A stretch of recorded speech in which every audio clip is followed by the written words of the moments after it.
Salve, meus cogitans! Bem, na aula que eu preparei hoje, eu vou falar sobre o meu filósofo favorito, que é o Georg Wilhelm Friedrich Hegel. Bom, só umas ressalvas antes. Eu confesso que eu não tenho uma cognição suficiente para realmente compreender a fundo as obras dele. Então, esse vídeo vai ser mais sobre a minha própria interpretação do que sobre a obra em si. Bem, o Hegel ele vai nascer em 1770 em Stuttgart, na Alemanha. Ou seja, ele vai nascer no século do Iluminismo, um período que a filosofia kantiana ainda estava se consolidando. Então ele vai ser bem influenciado pelas obras dele sobre a consciência, essas coisas. E ele vai morrer em 1831 ainda na Alemanha, só que na cidade de Berlim, que foi onde ele realmente se consolidou na vida, sendo até professor da universidade de lá. E a obra principal dele e que eu vou tratar nesse vídeo é A Fenomenologia do Espírito. Mas ele escreveu obras bem importantes também, como A Ciência da Lógica, Os Princípios da Filosofia do Direito, que o Marx até vai realizar uma crítica sobre, e a Filosofia da História também. O contexto da época, como eu falei anteriormente, era a filosofia do Kant, que estava se popularizando na Alemanha, na Europa. O Kant ele conseguiu uma bela proeza da época. Ele conseguiu unificar dois pensamentos que eram distintos na época. O empirismo, que eles acreditavam que o conhecimento era a gente conseguia aprender por meio dos nossos sentidos, e o racionalismo, que afirmava que a nossa razão permite que a gente entenda o mundo, ou seja, o conhecimento vem da nossa razão. Com isso, o Kant ele formou o idealismo, que afirma em sua obra Crítica da Razão Pura que nós podemos apenas conhecer os fenômenos, ou seja, a realidade como ela aparece para a gente, e não como ela de fato é. Bem, antes de realmente abordar a obra, eu queria dar uma explicação básica da etimologia da palavra e fenomenologia do espírito. Fenômeno significa aquilo que aparece, aquilo que surge. Logia significa estudo, por exemplo, cardiologia é o quê? É o estudo do coração. E espírito em alemão, o Hegel vai usar a palavra Geist. Geist que significa basicamente mentalidade, consciência, razão. E no significado da obra vai ser basicamente a consciência humana em sua totalidade. O Hegel vai começar na introdução formulando uma crítica. Abre aspas para ele. Segundo uma representação natural, a filosofia, antes de abordar a coisa mesma, aqui, representação natural significa o senso comum, a visão geral das pessoas, e coisa mesma significa o objeto de estudo, ou seja, o conhecimento efetivo do que é em verdade. Necessita primeiro pôr-se de acordo sobre o conhecer, o qual se considera ou um instrumento com que se domina o absoluto, ou um meio através do qual o absoluto é contemplado. Aqui ele está falando que, na visão geral das pessoas, antes de você realmente dominar o absoluto, entender o absoluto, primeiro você tem que questionar e entender qual o método que você tem que usar para conhecer isso.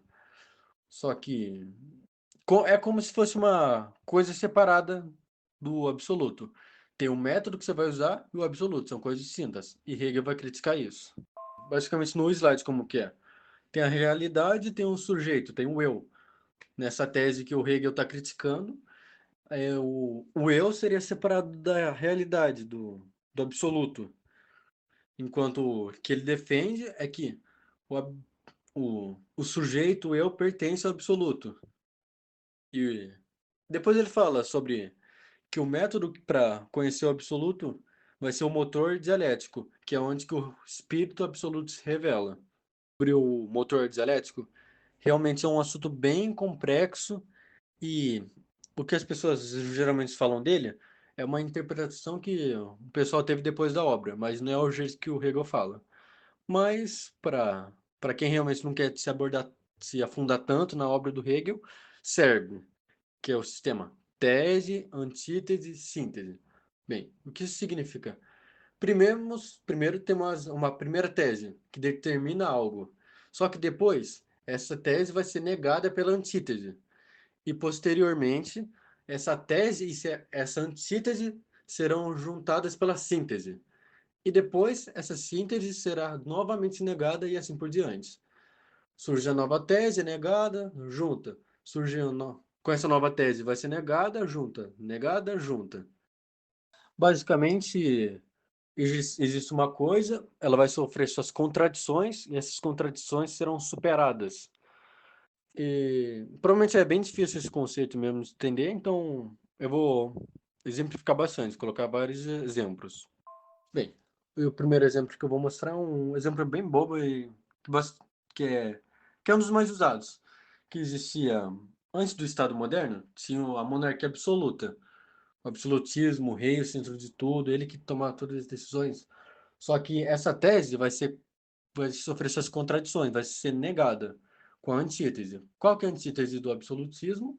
O iluminismo, que defendia a liberdade, os direitos humanos.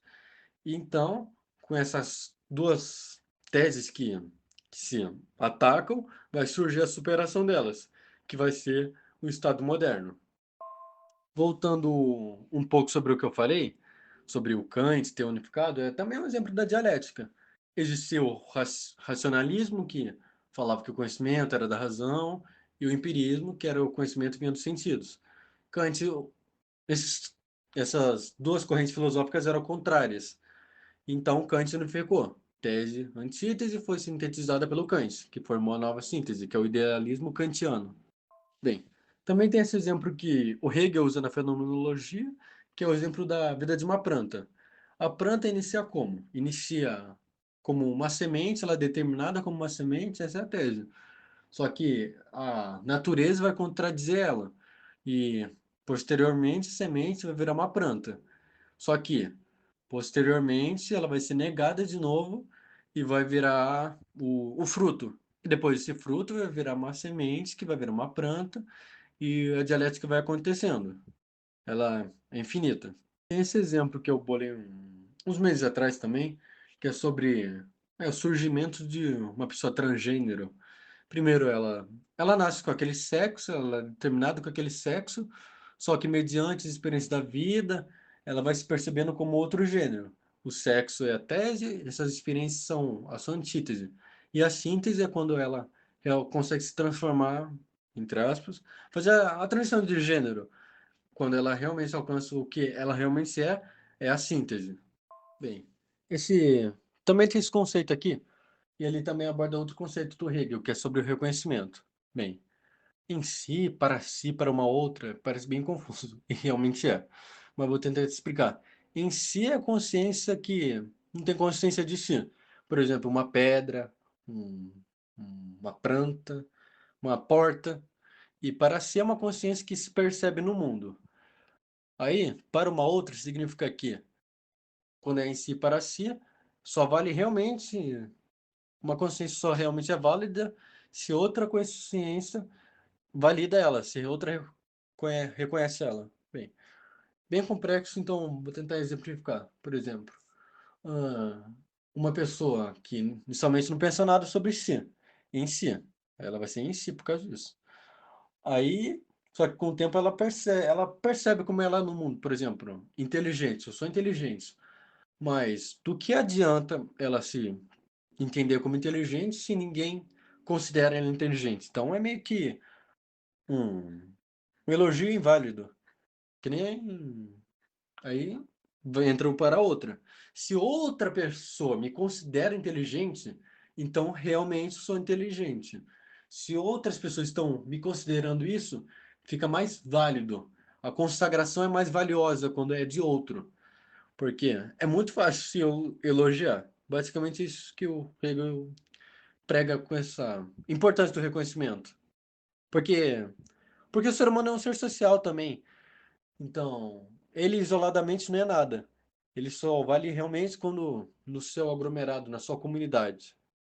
Bem, eu gostaria de acabar esse vídeo com essa frase que o Hegel fala, que é uma das mais famosas do livro dele, que basicamente sintetiza tudo que eu falei na aula. O verdadeiro é o todo, mas o todo só é verdadeiro enquanto um processo de vir a ser, de desenvolver-se por meio de contradições internas. Basicamente, o que eu quis passar nessa aula é que a realidade se revela por meio dessa dialética.